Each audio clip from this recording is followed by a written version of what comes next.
When was the last time you tasted a lobster? Have you ever seen a sea turtle or possibly even swam with one?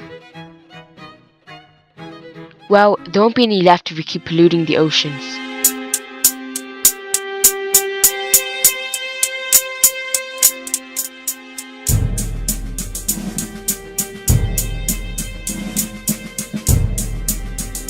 Thousands of dead fish have washed up on the shores of Rio's Guanabara Bay, not far from where events are being held at this year's Olympic Games.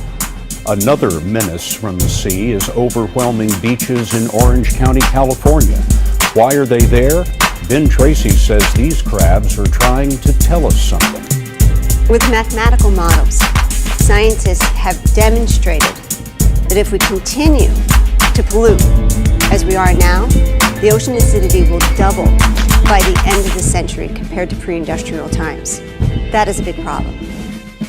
While there are many issues concerning the health of our oceans, this film will focus on only one: ocean acidification. I will discuss ocean acidification, its impact, and possible solutions. To start off, I will define and explain what exactly ocean acidification is. According to the Central and Northern California Ocean Absorbing System, ocean acidification is a term used to describe significant changes to the chemistry of the ocean. It occurs when carbon dioxide gas, or CO2, is absorbed by the ocean and reacts with seawater to produce acid. Although CO2 gas naturally moves between the atmosphere and the oceans, the increased amount of CO2 gas emitted into the atmosphere has been increasing the amount of CO2 absorbed by the ocean, which results in seawater that is more acidic. Let's take a closer look at how the chemistry of the ocean is affected during ocean acidification. Carbon dioxide is absorbed from the atmosphere. The carbon dioxide then reacts with the water to create carbonic acid. This carbonic acid is now in the ocean, making the acidity much higher. But why is there so much carbon dioxide in the atmosphere? While carbon dioxide does occur naturally, humans are drastically increasing the amount put into the atmosphere. Through the burning of fossil fuels, deforestation, and other practices, the amount of carbon dioxide released into the atmosphere has skyrocketed. This graph shows just how drastic the change in amounts of greenhouse gases in the atmosphere is. There was a clear spike in the 1900s to current times, reaching 400 parts per million for the first time in human history. This surpassed a pre-industrial average of about 280 parts per million. This average had prevailed with slight variations for the past several million years, until now.